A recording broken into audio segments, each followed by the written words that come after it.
Cockroach জনতা পার্টির আন্দোলনকে ঘিরে দিল্লি পুলিশের হাতে এনএসএ, যে কাউকে 1 বছর পর্যন্ত আটকে রাখার ক্ষমতা।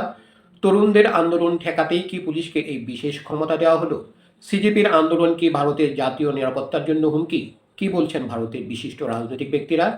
আসসালামু আলাইকুম দর্শক, বিস্তারিত জানতে চোখ রাখুন বার্তা নির্যাসে, সাথে থাকুন সাবস্ক্রাইব করে। ককরোচ বা তেলাপোকা জনতা পার্টির সিজেপি নেতৃত্বে চলমান আন্দোলনের মধ্যেই দিল্লি পুলিশের প্রতিরোধমূলক আটক, প্রিভেন্টিভ ডিটেনশন করার ক্ষমতার মেয়াদ বাড়ল। দিল্লির লেফটেন্যান্ট গভর্নর তরণজিৎ সান্ধু আগামী 18 অক্টোবর পর্যন্ত এই মেয়াদ বৃদ্ধি করেছেন বলে টেলিগ্রাফ ইন্ডিয়ার খবরে বলা হয়েছে। তবে এই সিদ্ধান্তকে ঘিরে ইতিমধ্যে সমালোচনা শুরু হয়েছে। এতে আন্দোলনরত তরুণদের বিরুদ্ধে পুলিশি ক্ষমতার অপব্যবহারের অভিযোগ আরও জোরালো হয়েছে। দিল্লি সরকারের স্বরাষ্ট্র বিভাগ গত 15 জুলাই জারি করা এক প্রজ্ঞাপনে জানায়, জাতীয় নিরাপত্তা আইনের ন্যাশনাল সিকিউরিটি অ্যাক্ট এনএসএ ধারা 3 এর উপধারা 2 অনুযায়ী দিল্লি পুলিশের কমিশনারকে প্রতিরোধমূলক আটকের ক্ষমতা দেওয়া হয়েছে।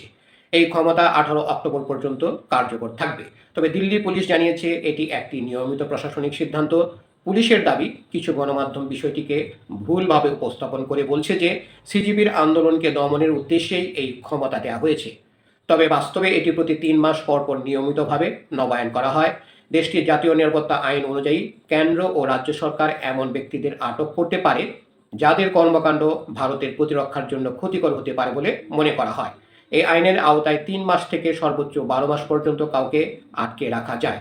প্রতিবেদনে বলা হয়েছে, যেহেতু এটি একটি প্রতিরোধমূলক আটক, তাই এটি সাধারণ গ্রেপ্তার নয়, ফলে আটক ব্যক্তিকে আদালতে হাজির করার কোনো আইনি বাধ্যকতা থাকে না।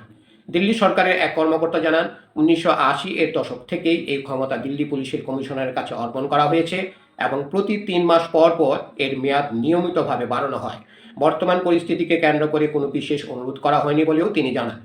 পরীক্ষার প্রশ্ন ফাঁস ইস্যুতে সিজেপি গত 20 জুন থেকে দিল্লির যন্তর মন্তরে আন্দোলন শুরু করে। এরপর থেকেই আন্দোলন ঘিরে দেশ জুড়ে আলোচনা শুরু হয়।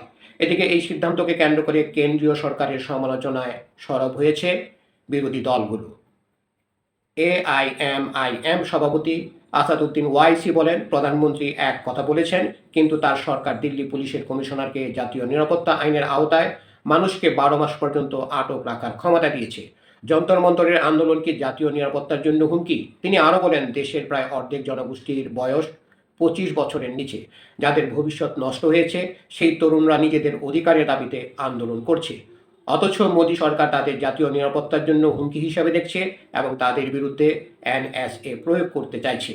ওয়াইসি অভিযোগ করেন, একদিকে সরকার বিশেষ আদালতের কথা বলছে, অন্যদিকে কোনো কারণ প্রকাশ না করে আন্দোলনকারীদের 12 মাস পর্যন্ত আটক রাখার ক্ষমতা দেওয়া হয়েছে। তার প্রশ্ন, এই আন্দোলন কিভাবে জাতীয় নিরাপত্তার জন্য হুমকি হতে পারে? সরকার পুরো পরিস্থিতি সামাল দিতে ব্যর্থ হয়েছে এবং এর দায়ও সরকারের। ধন্যবাদ সবাইকে এতক্ষণ ধরে আমাদের সাথে থাকার জন্য।